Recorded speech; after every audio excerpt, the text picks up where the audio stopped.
अस्सलाम वालेकुम dear students, आज हमारा टॉपिक है कानून मुसाविये फ़ायदा मुक़्तदम के मफ़रूज़ात। प्रीवियस लेक्चर के अंदर हमने कानून मुसाविये फ़ायदा मुक़्तदम को डिस्कस किया था। आज हम उसके कानून मुसाविये फ़ायदा मुक़्तदम के मफ़रूज़ात को डिस्कस करेंगे। इसका पहला मफ़रूज़ा है बाशऊर।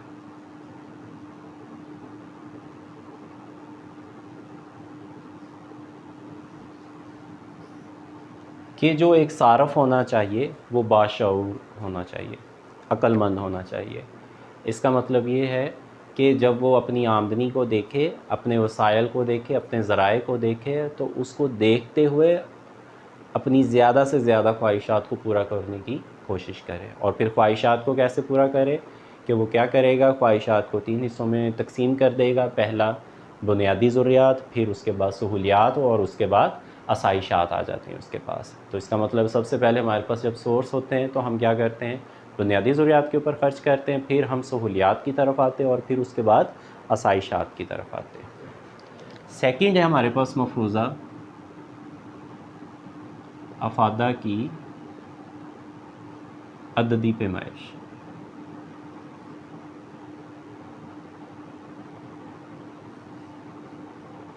हम अफादा को जो है वो आदाद में ज़ाहिर कर सकते हैं। अगर हम आदाद में ज़ाहिर करेंगे तभी हम इनका आपस में कंपैरिजन भी कर सकते हैं, तभी हम सारफ़ का तवाज़न भी आदाद की फॉर्म में जो है वो निकाल सकते हैं। तो इसका मतलब है कि अफादे की जो पैमाइश होगी वो किस फॉर्म में होगी, आदाद की फॉर्म में होगी। और अफादे की जो हम पैमाइश करते हैं वो किस में करते हैं, यूटल्स में। यानी कि 1 गिलास पानी का पिया तो आपको 5 यूटल्स जो है वो तस्कीन हासिल होगी। आपने 1 चपाती खाने में खाई है तो आपको उसकी जो तस्कीन है, वो जो अफादियत जो है वो आपको 10 यूटल्स हासिल होगी। तो इसका मतलब है हम अफादे को क्या कर सकते हैं, आदाद के अंदर जो है वो ज़ाहिर करते हैं। जैसे दूसरी चीज़ों के लिए हम स्केल इस्तेमाल करते हैं, इसी तरह से हम अफादे के लिए जो होता है वो यूटल्स का जो स्केल होता है उसको इस्तेमाल करते हैं। थर्ड है आपके पास जो अफादा होना चाहिए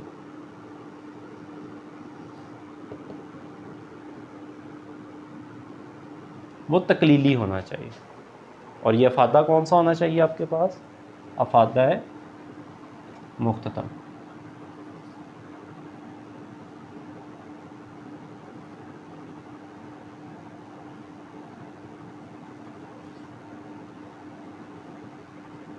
और ये किस फॉर्म में होना चाहिए, तकलीली फॉर्म में होना चाहिए।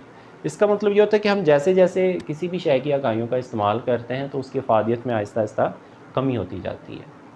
तो इसका मतलब है कि कानून मसावी अफादा मुख्ततम जो है वो बेस करता है किसके ऊपर, कानून तकलील अफादा मुख्ततम के ऊपर। कि हम जब नंबर ऑफ़ कमोडिटी का इस्तेमाल करते हैं, किसी भी शय की इकाइयों का लगातार इस्तेमाल करेंगे तो उसका अफादा मुख्ततम यानी कि मार्जिन यूटिलिटी जो होगी वो लगातार जो होगी वो कम होती जाएगी आपके पास। उसके बाद है अशिया का अफादा जो होना चाहिए वो तकसीम भी हो जाना चाहिए, और फिर हम इसको क्या कर सकते हैं, जमा भी कर सकते हैं। अशिया का जो अफादा होना चाहिए वो तकसीम पजीर भी होना चाहिए, और फिर हम उसको जमा भी कर सकते हों। यानी कि अशिया के अफादा, अशिया का कुल अफादा, कि हम जितनी भी अशिया इस्तेमाल कर रहे होते हैं उन सभी के अफादे को हम क्या कर सकते हैं, आपस में जमा कर सकते हैं। तो इसको हम कहेंगे कि ये टोटल यूटिलिटी बन जाती है आपके पास।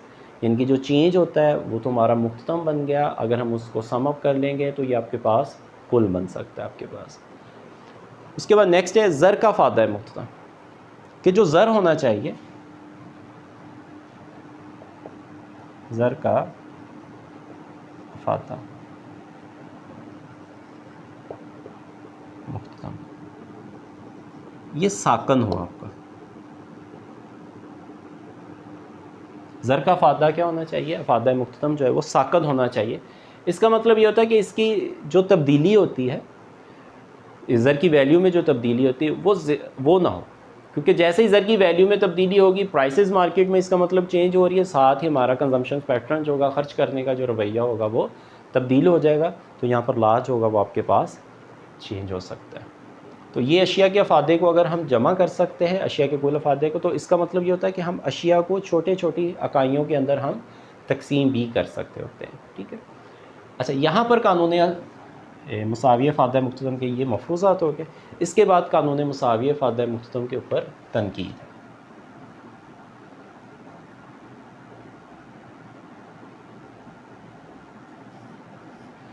अब तनकीद क्या है जी? सबसे पहले यहाँ पर था कि मफरूज़ात के अंदर हमने पढ़ा है कि अफादे को हम किस में ज़ाहिर कर सकते हैं? आदाद में ज़ाहिर कर सकते हैं। तो तनकीद में क्या हो जाएगा कि अफादा की अददी पैमाइश, अफादा की अददी पैमाइश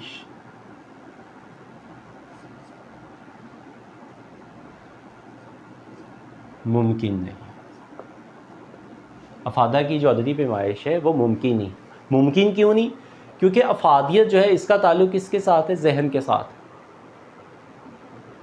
और जो तस्कीन है बेसिकली ये एक जहनी कैफियत का नाम है, तो हम इसको आदात के अंदर जो है वो ज़ाहिर नहीं कर सकते। हमारे पास कोई ऐसा इंस्ट्रूमेंट नहीं आया कि हम आप दिमाग के साथ लगाएं और हमें पता चल जाए कि फ़लाँ चीज़ से आपको कितनी सेटिस्फेक्शन हासिल हुई। तो इसका मतलब हम अफादे को आदाद में ज़ाहिर नहीं कर सकते। सेकंड है आपके पास सार्फिन की ला इल्मी और लापरवाही। बाज़ का सारफ को पता ही नहीं होता कि जो चीज़ वो इस्तेमाल कर रहा है इसका निमुल बदल जो है वो शायद इससे भी ज़्यादा आपको तस्कीन फराहम कर सके, फिर वो कानून के मुताबिक नहीं चलता। वो अपनी जो सर्टिफिकेशन जो होती है, जो हम कहते हैं कि जब हम कानून मुसावी अफादा मुख्तदम की तारीफ़ पढ़ते हैं कि एक सारफ मुख्तलिफ़ अशिया के ऊपर अपनी ज़र की इकाइयों का इस्तेमाल इस तरह से करता है कि ज़र की हर आखिरी इकाई से हासिल होने वाला जो अफादा मुख्तदम होता है वो बराबर होता है। इसका मतलब ये होता है कि हम अपने कुल अफादे को क्या कर रहे होते हैं? ज़्यादा से ज़्यादा कर रहे होते हैं। लेकिन अगर सारफ को ये पता ही नहीं है कि फ़लाँ चीज़ से जो है वो उसको ज़्यादा तस्कीन हासिल होगी, तो इसका मतलब है कि वहाँ पर ये कानून जो होगा वो अप्लाई नहीं होगा। उसके बाद थर्ड है आपके पास अरसा वक़्त, टाइम ड्यूरेशंस। बहुत सारी चीज़ें ऐसी होती हैं उनकी लाइफ के बारे में आप एग्जैक्ट जो होता है वो लाइफ के बारे में एग्जैक्ट नहीं बता सकते। चलने के वो सालों चलते जाएँ, ख़राब होने पे आए तो वो ख़राब बहुत जल्दी ख़राब हो सकते हैं। जैसे फ्रिज वगैरह, घड़ी, फ़ैन चल रहे हैं तो ये सालों चलते रहते हैं। अगर ख़राब होने को आए तो अभी आपने नया लगाया, नया ही स्टार्ट किया है, तो वहाँ पर ये ख़राब हो जाते हैं। तो इसका मतलब होता है कि इनके बारे में आप एग्जैक्ट नहीं कह सकते ये चीज़ फ़लाँ चीज़ जो होगी इतनी देर जो होगी वो चलेगी। तो इसका मतलब वहाँ पर कानून मुसावी अफादा मुख्तदम जो होगा वो अप्लाई नहीं होता। उसके बाद नंबर 4 पे आपके पास, अगर यहाँ पर हमने मफरूज़ात में पढ़ा था कि हम अशिया के कुल अफादे को जमा कर सकते हैं और फिर हम अशिया की अफादियत को तकसीम भी कर सकते हैं, लेकिन तनकीद के अंदर ये होगा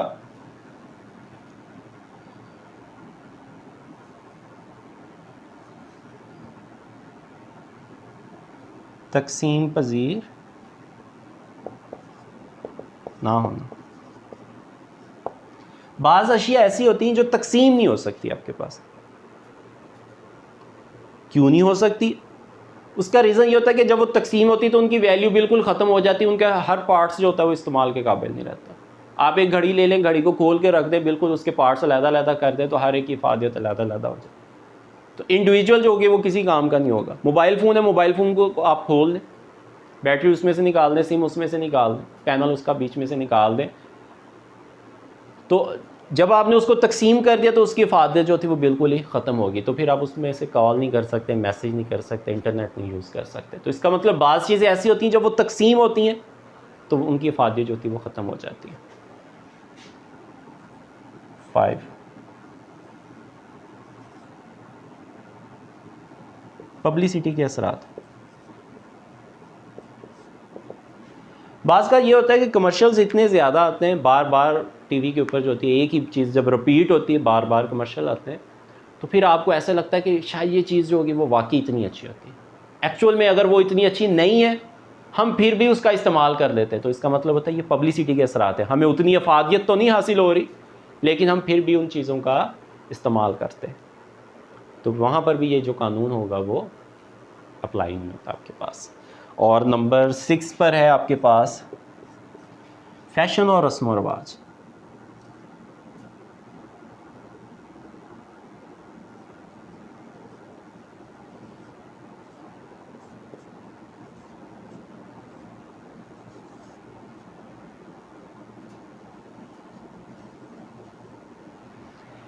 फैशन और रस्म व रवाज, हम बहुत सारी जो ख़रीदारी होती है वो फैशन और रस्म व रवाज के तहत करते हैं। मार्केट में जिस चीज़ का ट्रेंड चल रहा होता है हम उन्हीं चीज़ों को ज़्यादा इस्तेमाल करते हैं। अगर वो आपको उतनी तस्कीन ना भी फराहम करें हम फिर भी उन चीज़ों का इस्तेमाल करते हैं क्योंकि ट्रेंड चल रहा होता है उसका। तो इसका मतलब वहाँ पर आपको अफादियत तो कम हासिल हो रही होती है, तो इसका मतलब वहाँ पर कानून मुसाविय फ़ादा मुक़्तदम जो होगा वो अप्लाई नहीं होगा। तो बच्चों हमारा यहाँ पर टॉपिक जो था वो कानून मुसाविय फ़ादा मुक़्तदम का वो कंप्लीट हो गया। तो अपना ख्याल रखिएगा, नेक्स्ट टाइम नेक्स्ट लेक्चर के साथ मिलेंगे। अल्लाह हाफ़िज़।